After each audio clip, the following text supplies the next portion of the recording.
बच्चों, कैसे हैं आप सभी। मुझे आशा है कि आप सभी अच्छे और खुश होंगे। चलिए आज हम पढ़ते हैं पार्ट 2, धरती का मुकुट हिमालय।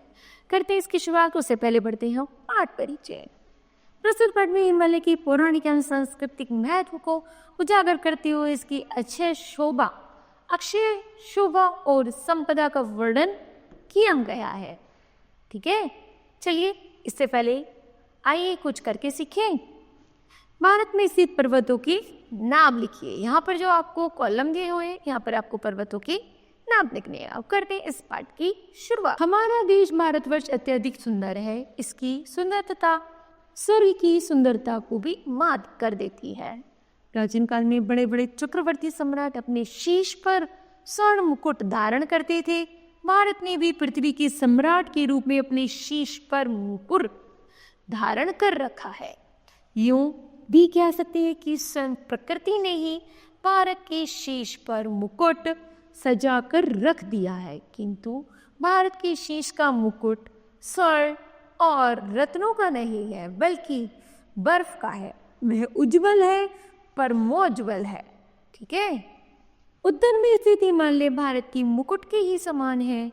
हिमालय का अर्थ है बर्फ का भंडार या स्थान। ग्रीष्म हो, शीत हो, वर्षा हो, चाहे कोई भी ऋतु हो, हिमालय की ऊंची चोटियां बर्फ से ढकी रहती है।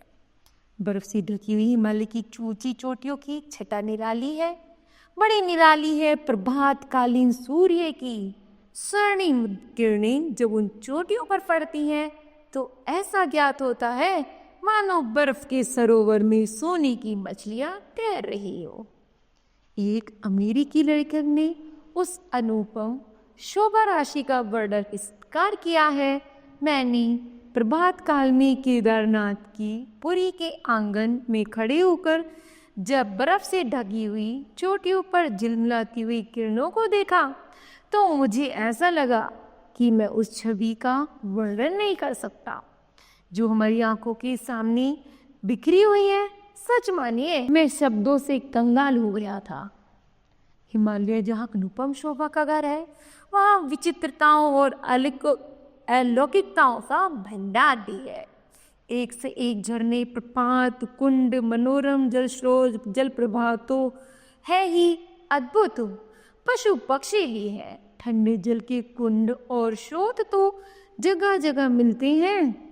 साथ ही कहीं कहीं उष्ण जल के स्रोत और कुंड भी मिलते हैं, जिनमें चावल की पोटली छोड़ देने से अपने आप ही चावल पक जाते हैं। इसी प्रकार का उष्ण जल कुंड बद्रीनाथ में भी है। कहाँ पर है? बद्रीनाथ में भी। आश्चर्य की बात तो यह है कि ठंडे और उष्ण दोनों का जल कुंड पास पास ही है।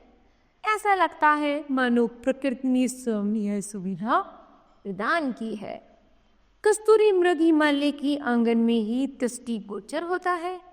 कहते हैं उसकी नाभि में कस्तूरी होती है। जब वह चलता है तो वह अपनी कस्तूरी की सुगंध को बिखेरता हुआ चलता है। कहते हैं वंशी की सुमधुर ध्वनि पर यह अपने प्राणों को न्योछावर कर देता है और अपने आप ही पकड़ने वालों के पास जाकर खड़ा हो जाता है। हिमालय क्रोड़ में तरह तरह के पत्थर, धातुएं, औषधियां और जड़ी बूटियां भी मिलती हैं। राम रावण युद्ध में जब लक्ष्मण मूर्छित हो गए थे तो हनुमान जी ने धौलागिरी से ही संजीवनी लाकर लक्ष्मण को नया जीवन प्रदान किया था। धौलागिरी हिमालय क्षेत्र का एक पर्वत है। चरक और सुश्रुत के अनुसार पूरे हिमालय क्षेत्र में ऐसी जड़ी बूटियां मिलती हैं। औषधियों का भंडार है यहाँ। हिमालय ऋषियों, मुनियों और साधकों की साधना तथा तपस्या का क्षेत्र भी रहा है। वेद व्यास जी ने हिमालय क्षेत्र में एक ही गुफा में बैठकर तप किया था।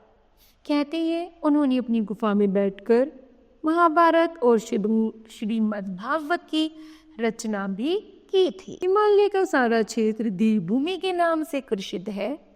हिंदुओं के कई सुप्रसिद्ध तीर्थ हिमालय क्षेत्र भी है। इनमें बद्रीनाथ, केदारनाथ और अमरनाथ आदि अधिक प्रसिद्ध है। हिमालय की गौरीशंकर, कंचनजंगा, धौलागिरी, कैलाश तथा एवरेस्ट आदि कई ऐसी ऊंची चोटियां हैं। एवरेस्ट विश्व की सबसे अधिक ऊंची चोटी है। हिमालय और दूसरी पर्वतों की अक्षय शोभा और संपदा जब हम दृष्टि डालते हैं तो हमारे हृदय से विचार निकले बिना ही नहीं रहते कि प्रकृति ने अपने हाथों से संवार कर भारत की रचना की है। प्रकृति ने भारत की जो संपदा और सुंदरता प्रदान की है वह अमूल्य तो है ही, अक्षय भी है। ठीक है, तो बताओ बच्चों, आज आपने क्या सीखा? तो हमने सीखा कि हमें हिमालय पर्वत की जानकारी मिलती है और हमें इसी साहित्य को समझना भी चाहिए। ठीक है, तो मुझे आशा है यह पाठ आपको समझ आया होगा। धन्यवाद।